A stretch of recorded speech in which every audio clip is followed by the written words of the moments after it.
Hi, Janelle Schaefer here with Sheep Hill Herbs. Welcome to my channel. Welcome to another video. And in today's video, I am going to do a little rug hooking demonstration. Rug hooking is an old craft or art form where you take what's called monk's cloth, or you could use linen, something with a fine tooth, and you pull strips of wool up through the holes and to make a design, a pattern. But rugs were made this way, and I think they even used old like potato sacks. It was kind of like a recycled project to use up old materials, old wool pieces, old sacks, and they turn out into beautiful designs. So I'm an artist, I'm an herbalist. We do art and herbs on this channel. So let's get started.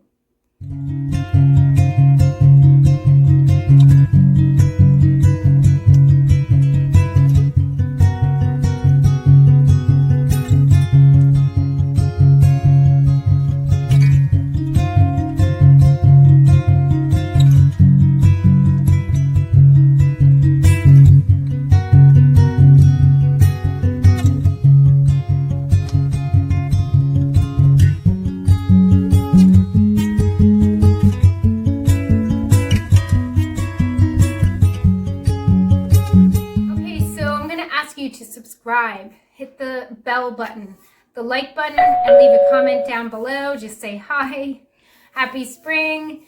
Tell me what you're doing today as far as herbs or art.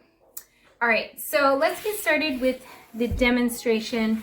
I have a rug hooking I began. This is a small one. I have a small frame here, but you can work with something. You can make bigger pieces than the actual size of the frame. So I haven't done a project in a while, and I kind of wanted to get back into things. So I'm just doing a checkerboard pattern, and I am going to fill in the outside. So just want to do a little demonstration. So I take my cloth and I pull it kind of tight over my frame. And I can have a link in my description for your own rug hooking kit.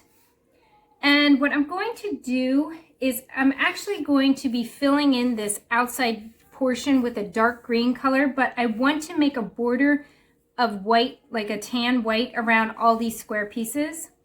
So I take the wool and I go underneath, and I use my rug hooking hook, and I don't know if this has a specific name, but they are specific for rug hooking. You have to have this like pointed tip, slightly rounded with a hook. And you just poke into the material, and you have to feed the wool into the little latch part and pull up. So when I start a new piece, I leave a tail, then I go next to it and I pull up and I bring a loop. Then I go next to it, pull up and bring a loop. And I just keep working, going in a straight row.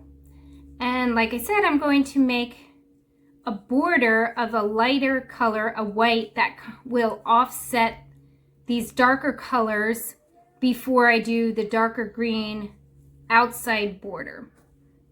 So I'm just going to finish this one strip. I want to show you how I do that. So I'm just pulling up, moving, pulling, and it takes time to get some kind of speed. But anybody can learn how to do this. You do not have to have super special artistic abilities. I would say you just have to like art or crafts.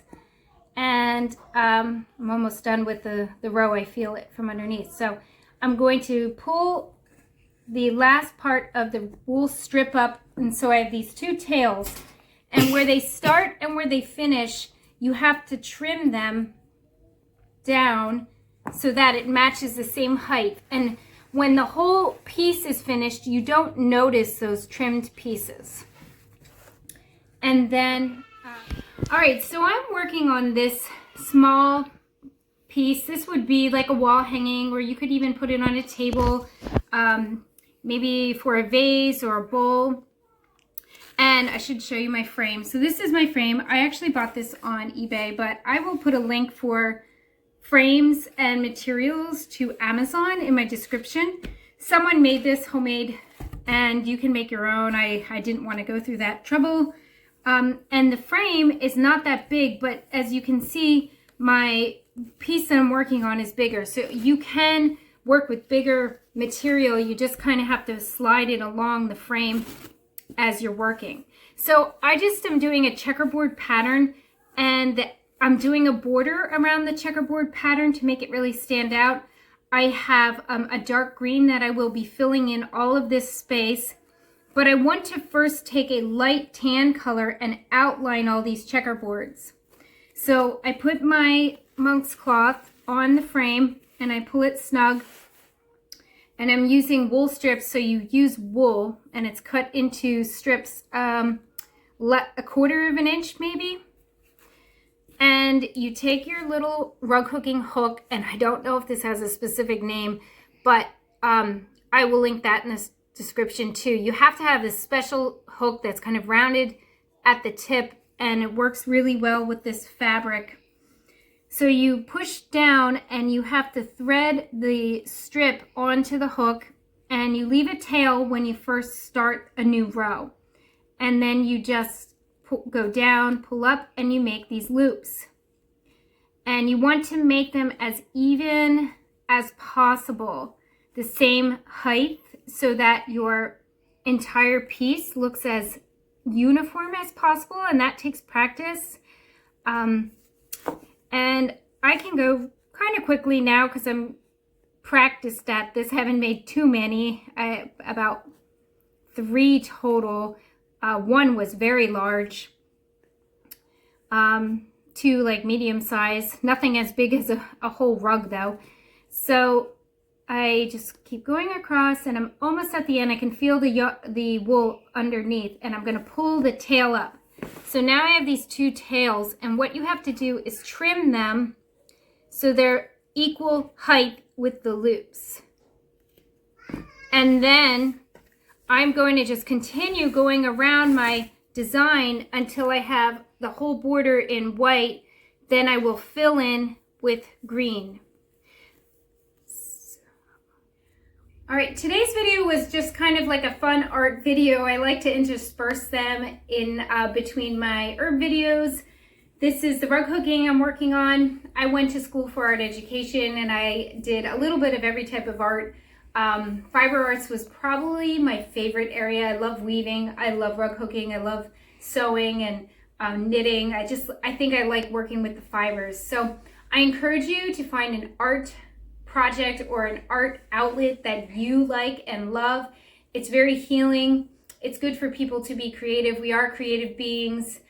Check out my description down below. I have books. I have a whole bunch of other great links, and I have kids in the background, which are often in my videos. So anyway, thanks, and come again.